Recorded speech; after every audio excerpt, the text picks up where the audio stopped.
Hello students, बेटा आज की क्लास में क्या करने वाले हम इंटीग्रेशन पढ़ रहे हैं। हमारा चैप्टर नंबर 7 चल रहा है। चैप्टर नंबर 7 चल रहा है बेटा हमारा। एनसीईआरटी बुक को फॉलो कर रहे हैं। एनसीईआरटी बुक को फॉलो कर रहे हैं, ठीक है। तो आज की क्लास में हम लोग देखने वाले हैं इंटीग्रेशन यूजिंग ट्रिग्नोमेट्रिक आइडेंटिटीज, यानी कि ट्रिग्नोमेट्री के जो फॉर्मूलाज हैं उनकी हेल्प से हम कैसे इंटीग्रेशन करते हैं।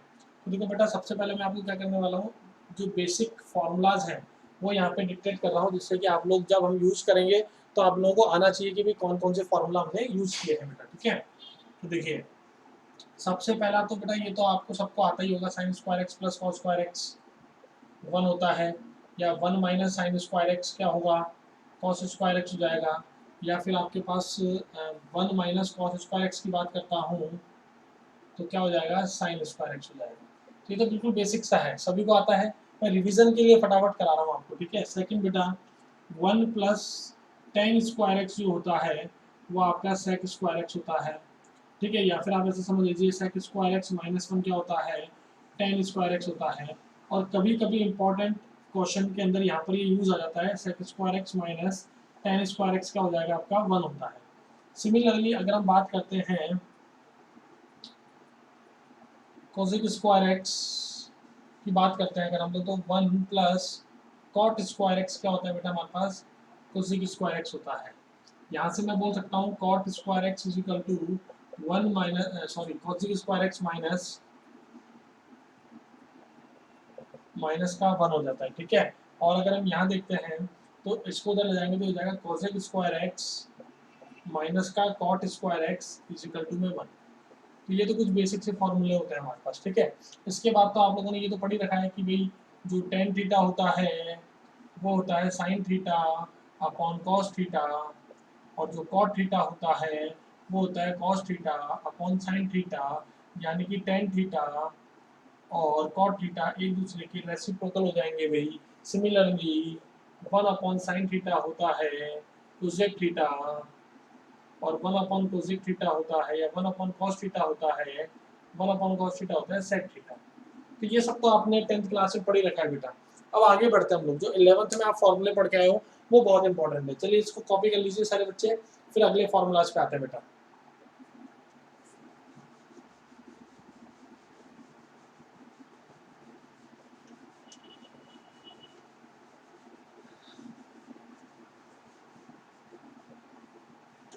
देखिए बच्चों, होता क्या है कि इंटीग्रेशन में इनका यूज क्यों हो रहा है। देखिए मान लीजिए अगर आपके पास sign A into cos A आ गया, या आपके पास आ गया साइन स्क्वायर ए, है ना। और यहाँ पे एंगल है, मतलब एंगल है, तो यहाँ पर इंटीग्रेशन की बात नहीं कर रहा मैं, केवल आपको समझा रहा हूँ, है ना। साइन स्क्वायर ए आ गया, या मान लीजिए कॉस क्यूब ए आ गया, ऐसा कुछ आ गया। तो हमने जो बेसिक फॉर्मूले पढ़े हैं वो तो केवल लीनियर के लिए पढ़े हैं, sine theta cos theta tan theta, है ना, सेक थीटा, इनकी इंटीग्रेशन। या हायर पावर आ गई तो उसको रिड्यूस करके लीनियर पावर में लेके आना होता है, तो उनके लिए फॉर्मूला क्या यूज हो रहा है। या फिर दो फंक्शन प्रोडक्ट में आ रहे हैं, साइन और कॉस, तो उनको कैसे हम रिड्यूस करेंगे, तो वो देखेंगे बेटा हम यहाँ पर। देखिए पहला फॉर्मूला, हमको पता है कि साइन 2 थीटा होता है 2 sine theta into cos theta. तो जब भी हमको क्वेश्चन में sine theta into cos theta जैसा कुछ दिखेगा, हम उसमें 2 से मल्टीप्लाई करेंगे, 2 से डिवाइड करेंगे, और उसको बना लेंगे साइन 2 थीटा, और फिर इसका इंटीग्रेशन करना हमें आता है। इसको इंटीग्रेट नहीं कर पाएंगे बट इसको इंटीग्रेट इजीली कर लेंगे, ठीक है बेटा, आई बात समझ में। चलिए दूसरे फॉर्मूले पे आते हैं कि मान लीजिए मेरे को दिख गया यहाँ पे कॉस स्क्वायर थीटा कैसे लिखना है, या आपके पास आ गया साइन स्क्वायर थीटा का इंटीग्रेशन। अब स्क्वायर वाली पावर आ गई तो कैसे लिखें भाई, तो आपको एक फॉर्मूला पता होना चाहिए बेटा, कि हमको पता है कि 1 plus cos theta 1 plus cos 2 theta is equal to होता है 2 कॉस स्क्वायर थीटा, और 1 माइनस कॉस 2 थीटा होता है बच्चों 2 साइन स्क्वायर थीटा, ठीक है बेटा। तो हम लोग क्या करने वाले हैं कि इसकी जगह पुट कर देंगे 1 प्लस कॉस 2 थीटा बाई 2, और इंटीग्रेट हो जाएगा, और यहाँ कर देंगे 1 minus cos 2 theta by 2, cos है बताइए कॉस 2 थीटा बाई 2, और डी थीटा कर देंगे। तो ये पावर 2 थी, यहाँ पे लीनियर पावर हो गया, और अब इसका इंटीग्रेशन हम इजीली कर पाएंगे, ठीक है बच्चों। तो ये फॉर्मूला याद होना चाहिए, पहला फॉर्मूला ये दूसरा फॉर्मूला, ठीक है, कॉपी कर लीजिए, फिर आगे बढ़ते बेटा।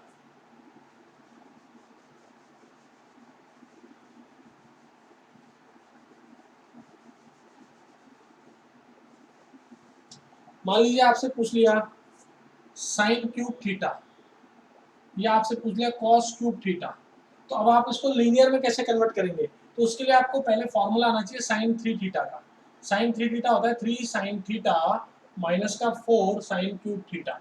यहाँ से साइन क्यूब थीटा का वैल्यू निकालता हूँ अगर मैं, तो ये हो जाएगा 3 sine theta minus sine three theta upon में 4। तो हम क्वेश्चन में या इसकी जगह ये वैल्यू पुट कर देंगे। अब लीनियर में आ चुका है, लीनियर का इंटीग्रेशन हम इजीली कर सकते हैं बच्चों, ठीक है। सिमिलरली यहाँ पर इसके लिए हम cos थ्री थीटा का फॉर्मूला देखते हैं बेटा, क्या होता है 4 cos क्यूब थीटा माइनस का 3 cos थीटा। तो यहाँ पर हम इसकी वैल्यू निकालते हैं, तो ये हो जाएगा cos three theta plus 3 cos theta upon में 4। ये लीनियर में कन्वर्ट हो गया, तो इसकी जगह ये पुट कर देंगे तो वापस से इंटीग्रेट हो जाएगा। तो हमें इस टाइप के क्वेश्चन को करने के लिए ये दोनों फॉर्मूले, ये वाला फॉर्मूला और ये वाला फॉर्मूला आना चाहिए कि भाई हम, या फिर आप डायरेक्ट ये भी याद कर ले तो भी ठीक है, वैसे इसको रखने की जरूरत नहीं है। आप साइन थ्री थीटा और कॉस थ्री थीटा का फॉर्मूला याद हो गई आप लोगों को, वहां से हम साइन क्यूब थीटा और कॉस क्यूब थीटा का वैल्यू निकाल के पुट कर देते हैं बेटा, ठीक है। आई बात समझ में? चलिए आगे बढ़ते हैं।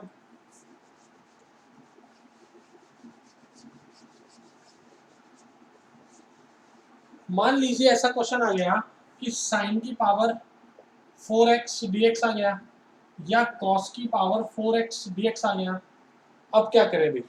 तो अब इस केस में क्या करते हैं बेटा कि साइन की पावर 4 को लिखेंगे साइन स्क्वायर एक्स का स्क्वायर, और सिमिलरली इसको लिखेंगे कॉस स्क्वायर एक्स का स्क्वायर, ठीक है बच्चों।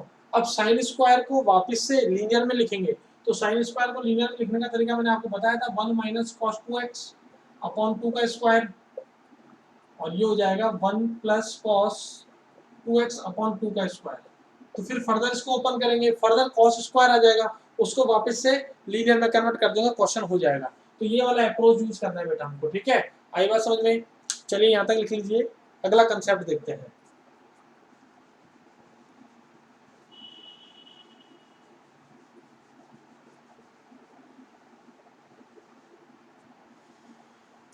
एक होता है बेटा देखो tan a प्लस बी का फॉर्मूला। क्या होता है बेटा tan a प्लस बी का? tan a plus tan b upon 1 minus tan a tan b, ठीक है बच्चों।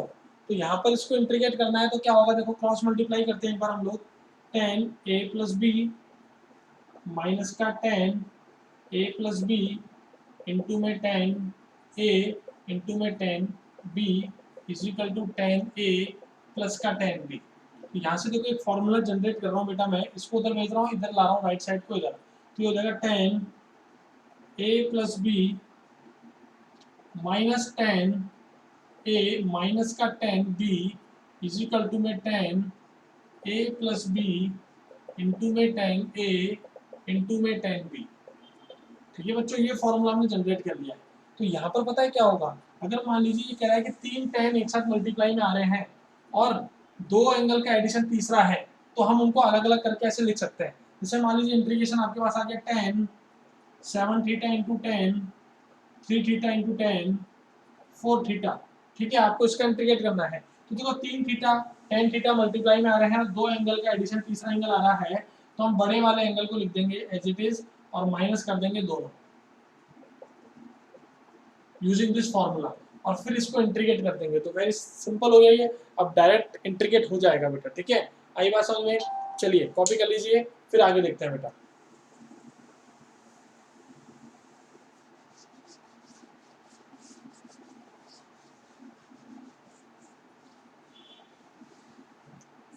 अगला देखते हैं बेटा हम लोग। मान लीजिए आपके पास ऐसा आ गया, अभी तो आपके पास साइन ए साइन थीटा कॉस थीटा है, तब की बार आपके पास आ गया साइन ए इंटू कॉस बी आ गया, या आपके पास आ गया साइन ए इंटू साइन बी, या आपके पास आ गया cos A into cos B. अब ऐसा कुछ आ गया, तो इनको इंटीग्रेट करना है तो भी हमको क्या करना होगा, जब भी 2 साइन या 2 कॉस या साइन कॉस दिखेगा तो 2 से मल्टीप्लाई करेंगे, पहले 2 से डिवाइड, 2 से मल्टीप्लाई 2 से डिवाइड, 2 से मल्टीप्लाई 2 से डिवाइड, ऐसा कर दिया भाई हमने। अब हमको ये फॉर्मूला पता होना चाहिए कि 2 साइन कॉस बी क्या होता है भाई। तो ये आप क्या करेंगे, इसको लिख देंगे साइन ए प्लस बी प्लस साइन ए माइनस बी। ये फॉर्मूला लगा देंगे बेटा। जब दो साइन एक साथ आ रहे हैं, दो कॉस एक साथ आ रहे हैं, तो क्या होता है, cos A minus B minus cos A plus B, ये फॉर्मूला होता है। और ये हो जाएगा cos A minus B plus cos A plus B. तो बेटा हमको अगर प्रोडक्ट को हम क्या करेंगे, एडिशन में कन्वर्ट कर दिया, अब डायरेक्ट इंटीग्रेट करेंगे तो डायरेक्ट इंटीग्रेशन हमें मिल जाएगा। आई बात समझ में आते बच्चों? चलिए कॉपी कर लीजिए फटाफट से इसको भी।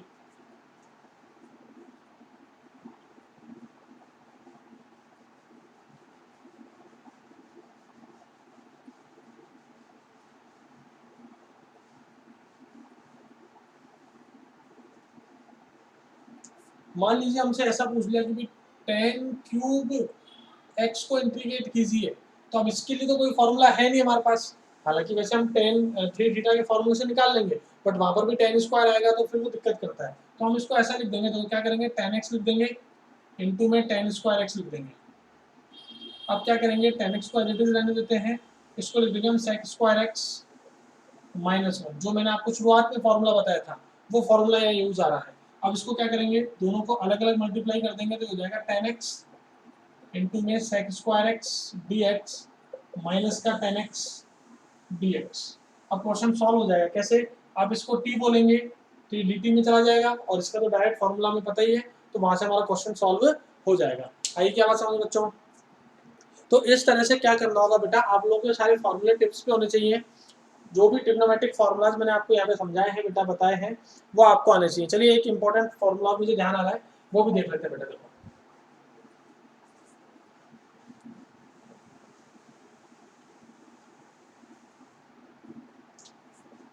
देखो बच्चों, वन प्लस कॉस एक्स होता है अगर, तो आप क्या लिख देते हो, two cos square x by two, half angle कर दिया, one plus cos theta two cos square theta हो गया। अगर वन माइनस कॉस थीटा होता है तो भी आप लिख देते two sine square x by two, लिख दिया भाई, बहुत अच्छी बात है, कोई दिक्कत नहीं है। लेकिन अगर वन प्लस साइन एक्स होता है या वन माइनस साइन एक्स होता है तो क्या करें, तो देखो क्या करना होता है, इसको ऐसे लिखेंगे हम लोग, cos square x by two plus sine square x by two, one को ऐसे लिख दिया, प्लस ये साइन एक्स को two sine x by two cos x by two लिख दिया। सिमिलरली इसमें लिखेंगे cos square x by two plus sine square x by two minus का two sine x by two cos x by two, ये लिख दिया अभी हमने। ठीक है, अब क्या होगा देखो, ये हो रहा है आपका a प्लस बी का होल स्क्वायर, और ये हो रहा है आपका a माइनस बी का होल स्क्वायर। तो आपको हमेशा ध्यान रखना है बेटा, क्या करना होता है कि जब भी वन प्लस साइन एक्स दिखेगा कहीं पर भी, तो मैं डायरेक्ट ये वैल्यू पुट करने वाला हूँ। तो जो बच्चे पढ़े हुए होंगे उनको समझ में आ जाएगा कैसे पुट किया है बेटा, ठीक है। और यहाँ पर अगर वन माइनस साइन एक्स होगा तो ये वैल्यू पुट करेंगे। अब कुछ बच्चों के माइंड में डाउट आ जाता है कि सर इसको sine x plus cos x का स्क्वायर लिख सकते हैं, बिल्कुल लिख सकते हैं। इसको sine x minus cos x by to का होल स्क्वायर लिख सकते हैं, बिल्कुल लिख सकते हैं। लेकिन प्रॉब्लम कब आ जाती है, जब यहाँ अंडर रूट लग जाता है, जब यहाँ अंडर रूट लग जाता है क्वेश्चन के अंदर, क्योंकि बेटा under root of x square is not equal to x, x नहीं होता है वो। Under root of x square हमेशा क्या होता है बेटा, मॉड एक्स होता है। तो जब भी अंडर रूट हटेगा तो मॉड लेके आता है, और मॉड आने के केस में फिर यहाँ पर दिक्कत आएगी प्लस माइनस के चक्कर में। इसलिए आपको हमेशा ध्यान रखें, हमेशा क्या करें, कॉस वाले को पहले रखें। क्यों? क्योंकि जब हम ग्राफ बनाते हैं ना, तो देखो साइन एक्स का ग्राफ तो ऐसा आता है, कॉस एक्स का ऐसे आता है, तो इस पॉइंट तक cos x ऊपर होता है और sin x नीचे होता है। इसलिए हम बड़ी वैल्यू को पहले लिख देंगे और छोटी वैल्यू को बाद में लिख देंगे। बस थोड़ा सा ये ध्यान रखेंगे आप लोग, ठीक है बेटा, आई बात समझ में? चलिए, तो इस क्लास के अंदर हम इतना ही पढ़ेंगे बेटा आज। सारे फार्मूला जो भी यूज होने वाले हैं अगली एक्सरसाइज को सॉल्व करते टाइम 7.3 को जब हम सॉल्व करेंगे तो वहाँ पर यूज होने वाले हैं। तो आई होप कि मैं आप सभी को समझा पाया हूँ ढंग से, ठीक है। इन फार्मूलाज को अच्छे से पढ़ लें बेटा, याद कर लें, रिवाइज कर लें। अगली एक्सरसाइज जब करेंगे ये फॉर्मूले यूज आने वाले हैं बेटा, ठीक है। तो मिलते हैं अगली क्लास में, तब तक आप सभी अच्छे से रहें, पढ़ते रहें, मस्त रहें, स्वस्थ रहें। और एक काम जरूर कर दें, अगर अच्छा लग रहा है पढ़ना तो लाइक बटन जरूर कर दें, चैनल को सब्सक्राइब कर दें, नोटिफिकेशन बेल को आइकन को दबा दें, जिससे कि जब भी नेक्स्ट वीडियो डालूं आपके पास आ जाए। बेटा बहुत बेनिफिशियल होने वाला है ये आप लोगों के लिए, सबके लिए। मैं आराम से सब चीज़ें कराऊंगा बेटा। पहले एनसीईआरटी सॉल्व कराऊंगा, पूरी 11th की, पूरी 12th की, 9th-10th के स्टूडेंट के लिए भी बनाएंगे बेटा हम लोग, ठीक है। After that RD. शर्मा के इंपॉर्टेंट क्वेश्चंस विद कंसेप्ट भी कराऊंगा, जिससे कि जो सीबीएसई बोर्ड की स्टूडेंट हैं उनके लिए अगर लगता है कि बाहर से पेपर आ गए तो क्या करें, ठीक है। इसके बाद रिफ्रेशर को भी सॉल्व कराएंगे, ठीक है। प्रीवियस ईयर के क्वेश्चन को भी कराऊंगा, और जो IIT जेई की तैयारी कर रहे हैं बच्चे उनके लिए तो अलग से एक बिल्कुल सीरीज चलाने वाला हूँ बहुत जल्दी। तो बिल्कुल बेफिक्र रहिए, मस्त रह के पढ़िए। कोई भी डाउट होता है तो कमेंट बॉक्स के अंदर कमेंट करके पूछ सकते हैं बेटा आप लोग, ठीक है। चलिए मिलते हैं अगली क्लास में, तब तक टेक केयर, ध्यान रखिए सब अपना।